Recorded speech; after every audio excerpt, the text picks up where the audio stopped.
Olá pessoal, eu sou o Newton Gomes da CPA Informações Empresariais. Eu gostaria de lembrar que a nossa empresa trabalha com a legislação tributária, a legislação societária, a legislação contábil e também a legislação trabalhista e previdenciária.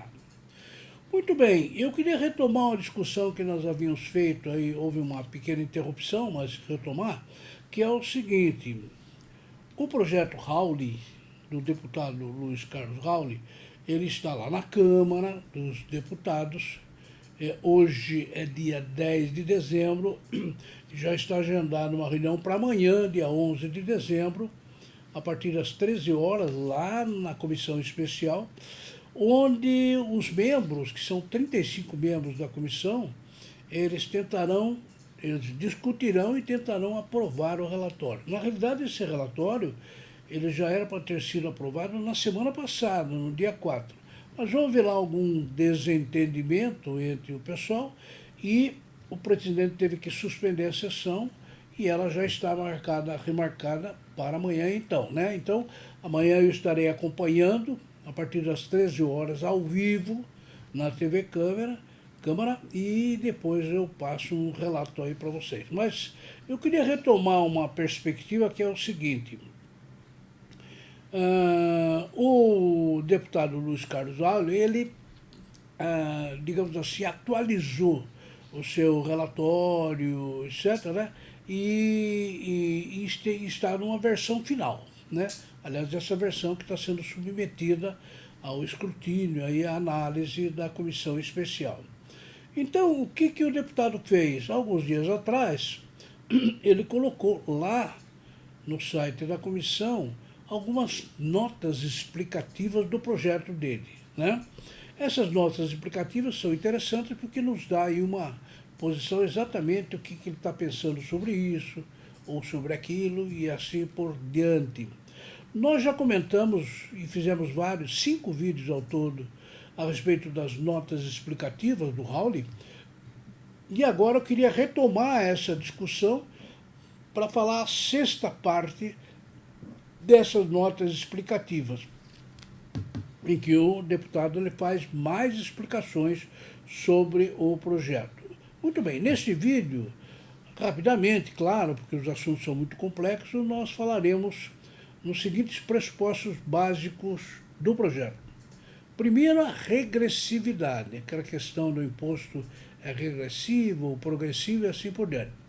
Segundo, a burocracia, algo que atormenta todos os contribuintes brasileiros.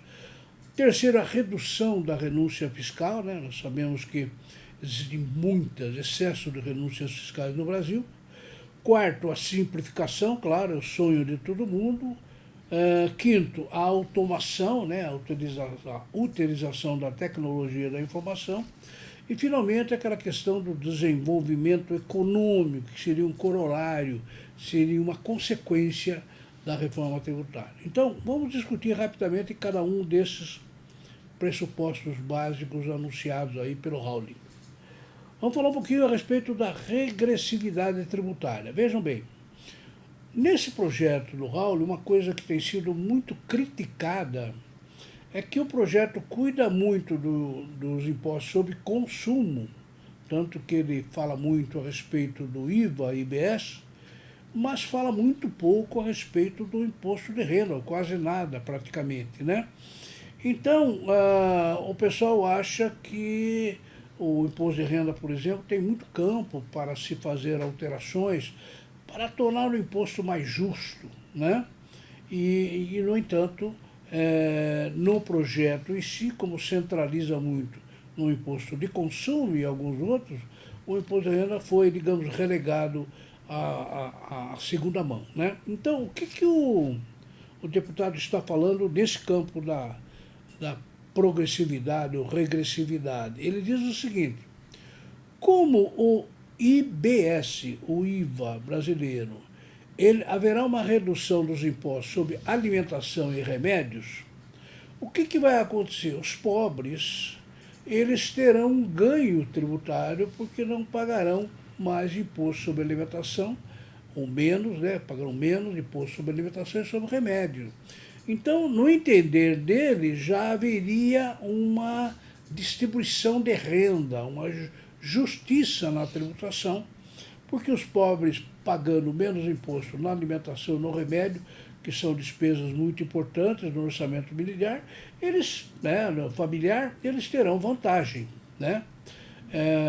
Segundo ele diz, é preferível diminuir o imposto sobre alimentação ou remédios do que aumentar a alíquota da tabela do imposto de renda, porque daí não se tem como controlar, existe muita sonegação, quanto mais a alíquota é alta, mais os contribuintes omitem rendimentos. Bom, é uma tese, né? Mas ele tem insistido muito nesse ponto de que haverá uma regressão tributária com a redução dos impostos sobre a alimentação, cesta básica, basicamente, e os remédios. Muito bem, o segundo ponto que ele se refere é a questão da burocracia, né? Certamente haverá no entendimento dele, haverá uma redução da burocracia, que é um manicômio, né? Porque, segundo ele, a burocracia, ela consome cerca de 60 bilhões de reais por ano do faturamento das empresas, né? O Brasil é um dos países onde calcular e recolher imposto é mais caro do que a maioria dos países do mundo, né? Então, se você simplificar, se você diminuir, etc., tal, a burocracia fica mais leve, mais suave e certamente custará bem menos do que os 60 bilhões de reais que custam. Muito bem. Uma outra coisa, na opinião aí do Hawley, no pressuposto básico, é a redução da renúncia fiscal.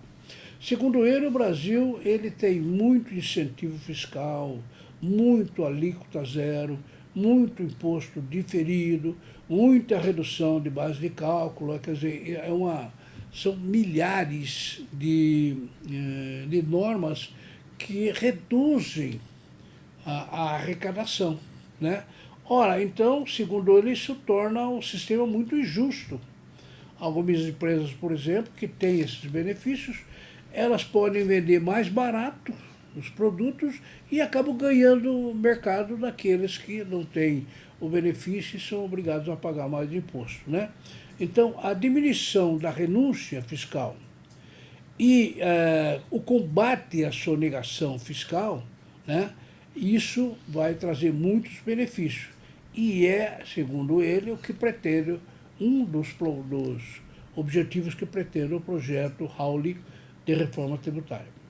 Muito bem, depois nós temos o campo da simplificação tributária, né? A simplificação tributária, por exemplo, na última campanha eleitoral, virou um mantra, né? Todo mundo falava que tem que simplificar, que tem que simplificar, que tem que simplificar, né?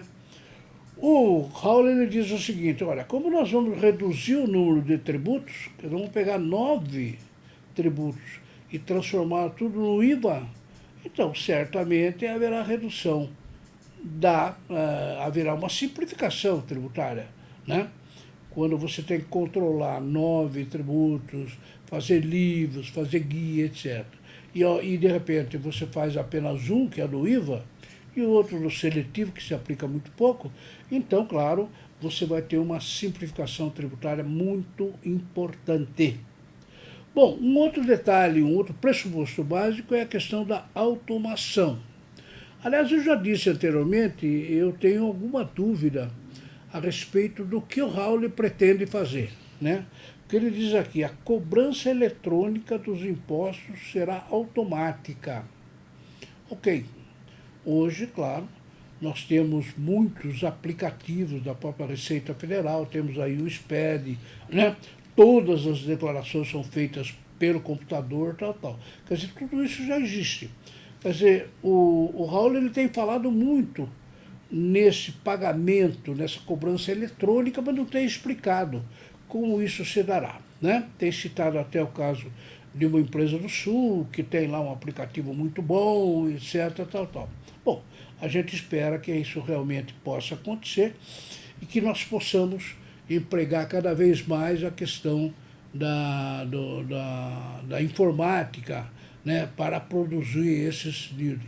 E quanto mais automatizado for, claro que é melhor para todos. tanto para o contribuinte como para o controle pela Receita Federal. Bom, e finalmente, um dos pressupostos básicos aí do Raul é que o crescimento econômico de forma continuada e sustentada, ele será uma consequência dessa reforma tributária. Na medida em que nós transformemos toda essa complexidade, né, toda essa loucura que é a legislação tributária, milhares de atos diários e assim por diante, na medida em que nós façamos que isso seja muito simples, muito fácil, sem dúvida nenhuma, isso vai colaborar no desenvolvimento econômico do próprio país, né? Porque as empresas terão mais facilidade em controlar, em calcular, em pagar esses impostos, tal. E não esse sistema maluco que nós temos hoje em todos os tributos, né? Então, sem dúvida nenhuma, se isso for possível, e todos os brasileiros estão torcendo por isso, se isso se transformar em algo mais simples, mais fácil, mais rápido, mais exato e assim por diante, é claro que isso vai facilitar sobremaneira o desenvolvimento econômico, né? E nós não vamos ficar retidos, né, atrasados, tendo em vista a utilização do sistema tributário já totalmente defasado e etc. Tal, né? Então, essa talvez seja a tese. Então, resumindo, a regressividade tributária é possível nos alimentos e remédios, diminuímos a burocracia, façamos uma redução na renúncia fiscal, simplificamos a tributação, inclusive pela adoção do IVA, que engole vários tributos, a automação será muito aplicada, tão aplicada quanto possível, e finalmente tudo isso, no entendimento do relator, e a gente concorda com isso, redundará num desenvolvimento econômico, e o Brasil terá um sistema mais racional, né, mais prático, mais barato, mais rápido, mais exato, né, que permitirá aos contribuintes calcular com precisão a sua situação tributária, tudo que tem que recolher, e, ao mesmo tempo, a administração tributária ela poderá ter elementos de informática e de controle muito melhores, muito mais eficazes do que as ferramentas atuais que são utilizadas, mas que não conseguem acompanhar aí a vida dos contribuintes. Muito bem, pessoal, então esses são os pressupostos básicos. No próximo vídeo a gente vai falar de um detalhe mais importante também, que é um plano de ação do Raul, né, do relator, que ele está expondo como isso deveria ser feito.